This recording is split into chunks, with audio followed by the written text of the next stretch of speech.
I want to take it to, we've had the trade embassy perspective. I want to understand an importer's perspective. So Puneet Gupta, who's been working with most of the countries which are on the dais, I want to understand what would you expect or what would you want these trade commissions or embassies to do to help you get more and more categories into India. Also in terms of marketing, as I said that not every country has a budget to do marketing in India because there are limitations that they have. There are focus countries which are there. So maybe this year US has been marketing a lot of, or they're putting a lot of energies into India, and Canada is doing the same. And when they see successes, they would add budgets to that. But when they are smaller countries, and when you work with smaller countries, especially from Europe, because they have been great, in terms of bringing their entire gourmet portfolio, whether it is cheese, whether it is pasta, whether it is olive oil, whether it is olives, to the Indian market. So what do you expect, or what do you want, or what do you want to tell them as an importer and your perspective on what they should be doing to bridge or synergize or create an alliance, whatever word you want to use, for their products into India? Thank you. Good morning. Thank you, Amit. Basically, the trade commissions in India are doing somewhat in to helping the importers like us to market the product. There are different organizations which are helping in the budget. There are some trade shows that they are organizing and some delegations. So obviously from my perspective, when I get a plethora of mails which tells me that there are 100 suppliers of olives, for me to choose one of them sitting in India is almost impossible. So the trade commissions provide the initial ice breaking in separating the wheat from the chaff, telling me which are the serious players, which are the traders, which people you should work with, what do they recommend. So that helps an importer like me to take an initiative to start some things. Then definitely on their part, when they tell the exporters in their countries what they should do, because India for them, for some of the exporters is still an elephant land or snake charmers and everything. So for them to change the perception that India is a huge middle class, India is one of the fastest growing economy in the world, and it has a good stable political scenario, and definitely it is not China or Singapore right now, but when it really gets into the run mode, it would be one of the biggest country for them for their products. Like we have seen that happening in pasta, we have seen that happening in almond, we have seen that happening in grapes, we have seen that happening. That story is so true for the Indian market, that when people, the trade commissioners or the trade bodies put in the effort to educate the Indian customers about the benefits, about what is new to try, and then there are restaurants like Lima, there is in Mumbai, and some other restaurants which are basically promoted by the embassies or helped to curate.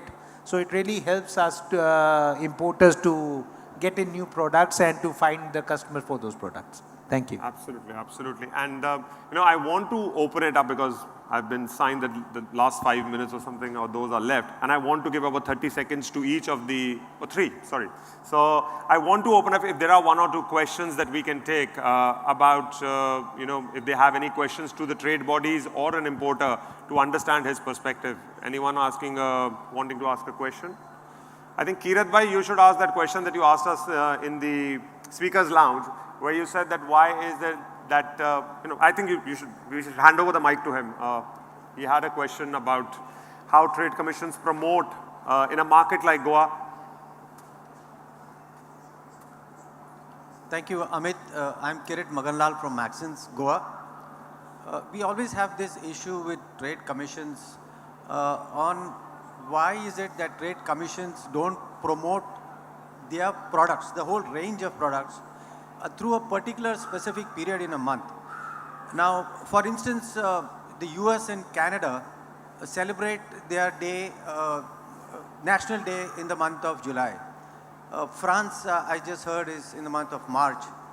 Maybe Ecuador is in April, in May. So the whole question is, why can't we focus our whole range of products that the company produces into particular specific months, which can go across and create that sort of an awareness? That would in a way raise a lot of awareness amongst the people, which would again grow the market, and that's what we are all looking at. Thank you, Kirit bhai. I think I would want all the trade commissioners to take 30 seconds or 15 or whatever, but just, Okay, in our case, believe me, we celebrate in July our National Day, and I will invite you to go to our celebration to see what we are offering here in the market. Adam, please. So, we love to organize events around our U.S. National Day. It does give us extra flair and value. The challenge is, though, seasonality. So, for example, we may not always have, say, a USA pear available in the market at a certain time. And so we really, or a U.S. blueberry or any other range of fresh products. Packaged products we always like to do with retailers and programs whenever we can, but we also have to try to be inclusive of the whole range range of climates and the produce that come out of the United States. But we love to help partner things around the national identity, and we do take that to heart, and we've been very successful doing that. Ian, if you can add some words to it in terms of, Well, I'm not aware that the UK has a national day, actually.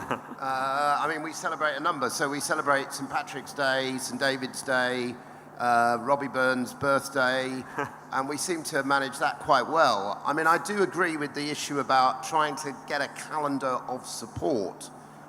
But I think the point that you just made is the right one. There's a real seasonality issue here that, and I think the other thing is, which I haven't noticed any of us have said, but I think we have to accept this. It's a fight. We're actually, as well as being complementary to one another, we're competitors. And so some of this is about, inevitably about supporting your own products, but some of it is also about trying to take positions which forestall the entry of other products. And that's great, because that is what a competitive market is all about. So I think this issue of trying to find a calendar is a sensible point, but there are a number of difficulties around it that militate against doing it. Parthi. Excellent idea. We have done that in other markets like South Korea or Hong Kong or Singapore with a lot of success. But in India, we haven't done so much. It's kind of a chicken and egg, and the products that are in here. We are heavily exporters of commodities like pulses, canola oil, and they don't have a brand identity. So it makes it difficult to promote them as a brand. Although I think the Americans have done successfully through their boards in terms of promoting the commodities. We are certainly looking at it. We are happy to do it. We are doing it in a smaller way, but to the extent you are asking, we haven't done so far, but certainly in our plan to do it. It's also a chicken and egg scenario. You need to have a range of product to promote those products, because when you promote those in a large forum, people have to go back and should have access to those products, which is a big issue in itself. But I think when we are ready, we will do it, hopefully very soon. Perfect. Chicken and egg don't still have access in India because there are a lot of issues with that. But I think Francois can, close by, what does she believe that this kind of an idea would work in a market like Goa, because at the end of the day, it's such a mature market and also has an array of, locals, diplomats and tourists, as well as people from all across India. So. Yes, just let me clear, the 20th of March is not the French National Day. The French National Day, it's the 14th of July. And this is a day where it's mostly political. It's a day where we do political diplomatic relation. We also have food, of course, on this day, but not everywhere in India and not on the street. On the 20th of March, it's a French Food Day. So you see, we do have... we have also in India a small problem about French food and French food exhibition. French eat and drink, and we drink wine. We cannot expose food without wine, and wine in India is a difficult topic. You cannot drink wine in the street. You have to drink wine in some places, and be careful, people are not too young. So this is why we are mostly dealing with restaurants at this time. So in the end, I want to close this session by saying that, these kind of conferences or sessions, what they do is they open up a lot of avenues for, talking to the trade commissions, whether it is one-on-one on a public platform. And it also opens up the ideas which come in from the audience in terms of what are the activities that a trade commission should entail upon to create more and more awareness about the products. As business people, we always want to do more business because that makes money for us. As business people, we want to import from all across the world because there is a demand of products from all across the world.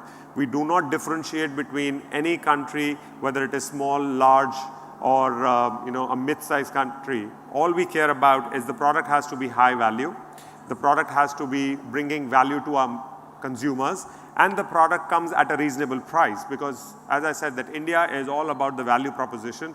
Even the niche class wants to have a value proposition. So thank you all for taking out time to come for this session. Thank you so much.